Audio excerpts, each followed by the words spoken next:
What is going on, guys? Money Webby here, back again on Tuesday. Got a beautiful two-game NBA slate here tonight. Two great games. I got it broken down for you with six of my favorite plays.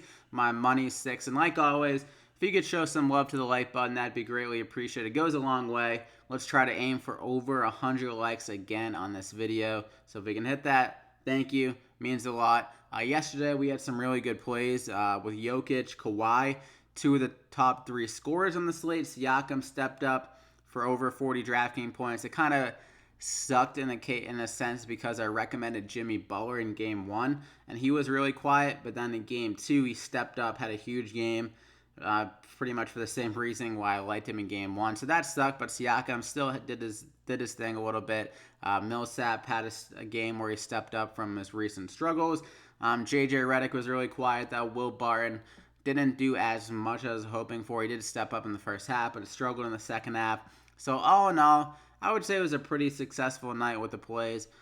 Disappointing with Redick and Barton, definitely, but feel better on this slate. There's some more cheaper options. That slate was really tough to go anywhere under 5,000 because there was a lot of risky, just like not big upside plays. But let's get right into it.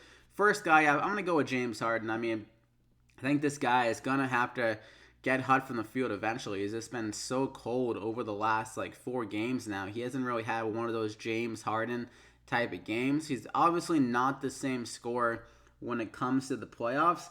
It seems like obviously over the last few years he has been kind of quieter in the playoffs, but he does have that upside. I mean, he dropped like 45 points in game one against Golden State last year, even though they lost. And he had one of those big performances. And now in game two, I feel like with this game being the road, it's always your superstars need to step up and just carry the load. I mean, your role players can go off sometimes, but it's typically more often they step up for you at home. They feel a little bit more comfortable. So James Harden here, he's going to be putting up a lot of shots again probably. He put up 28 shots even though he wasn't hitting many of them.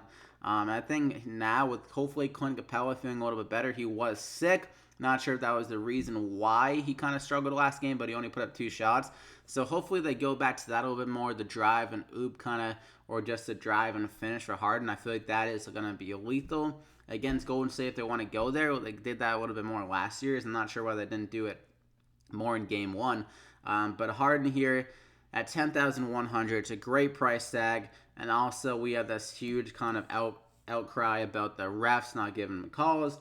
And they could maybe, I could see the refs honestly overcompensating for that and giving Harden like 20 free throws in this game. So that's just something in the back of my mind. Obviously, it's tough to predict those kind of situations, but it seems like that could happen here in this game. And the NBA, I would guess they would want to keep this game, this series as going as far as they can because it's going to be generating a lot of money for them. So at 10,100 though, James Harden, like the price tag, then go step up more. Probably some more assists as well. That was kind of low. So I'm going to go ahead and lock him in there as my first guy. I'm going to go with Kyrie Irving at 8,400 going against Milwaukee. This Milwaukee defense seems like it's getting exposed a little bit so far. I mean, against Detroit, that wasn't really a tough test, but they didn't look that great against Boston, honestly. Their rim protection wasn't very good. Kyrie Irving kind of was getting whatever he wanted. Al Horford was kind of bullying them down low. And they just looked out of sorts. I think they could definitely bounce back in this game, make it more competitive. But even if that's the case, that will probably help Kyrie Irving even more as he'll play more minutes with the game being closer. And I still think Kyrie will still be able to get his. Eric Bledsoe struggled against Terry Rozier last year in the playoffs. And now I think he's going to be struggling against Kyrie. I don't think Kyrie wants to kind of make Terry Rozier look like the better player than him. So he's going to continue to go off. His assist rate has been great throughout the playoffs. 11 assists last game, had 10 against Indiana, 7, 7, 7. So he's averaging like 8, maybe even closer to 9 assists per game in the playoffs. Definitely some great production there. The rebound total has been pretty solid too, 7, 5, and 6, 3 out of the last 4. Can get some steals, can get a block or two. So I think he has really good upside again here. He's been great in the playoffs. Playoff Kyrie seems to be like the real deal, and he was pretty much kind of saving himself up for the playoffs, it seemed like all season long. So I'm going to go ahead and lock him in there as my second guy. I'm going to go with Al Horford, another big piece for the Celtics in this game. He played extremely good defense on Giannis last game, had 3 blocks, 49 DraftKings points, hit some big jump shots. So we're kind of leaving him wide open for three, honestly. And his post offense was seemingly kind of softly guarded, I would say. It seems like he's kind of bullying some guys down in the post. So I think against Milwaukee here, it just sets up as a good matchup for him, as the Bucks aren't like one of those really oversized teams. It seems like Al Horford, he more struggles against the teams that have those really big centers, somewhat like Miles Turner last series where he wasn't that great, or even like the types of like Andre Drummond. Those bigger centers, more powerful guys can bully him sometimes, but these small ball lineups, he always does really well. We saw 3 games so far against Milwaukee, averaging 50 DraftKings points. I'm not sure if that includes, I don't think that even includes the playoff game. I'm not sure about that, but 50 DraftKings points on average in 3 games. So he's absolutely killing this team. He had a nice series against them last year as well. In the playoffs, so 6,800. I think Al Horford can flirt with 40 DraftKings points again in this game. So I'm going to go ahead and lock him in there as my third guy. I'm going to go with Chris Middleton.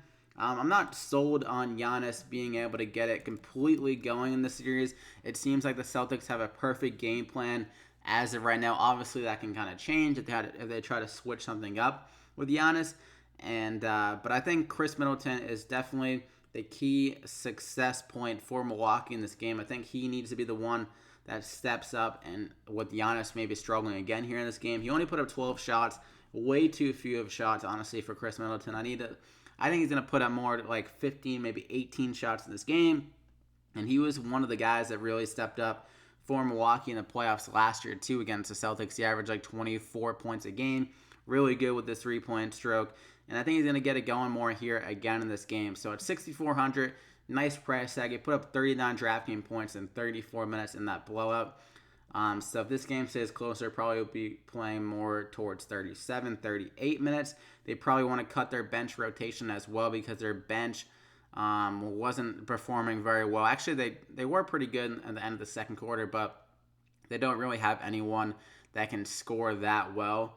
The replace Middleton, they're going to need his offense on the court, so I could see him getting definitely some more run in this game. So I'm going to go ahead and lock him in there as my fourth guy. I'm going to go with Eric Gordon. He seems always to get up for these games against the Warriors. He had a nice series against them last year. And in game 1, he was probably their best offensive scorer. Yeah, definitely, actually. 27 points and a nice efficient 52%. Hit 4 threes, 2 blocks. He can play some good defense against the likes of Klay Thompson. So a really solid outing. He got 37 minutes. He's been getting really good minutes in the playoffs, like 40, 38, 38 against Utah. So definitely a crucial player for them against Golden State as well with that small ball approach. So against Golden State here, I think he'll have another big game. I think he can score maybe over 20 points again. He averaged like 18 points a game against them last series. And this is pretty much like an identical matchup as last year's. So, and also their rim protection isn't great. Eric Gordon seems to be more willing to drive to the hoop.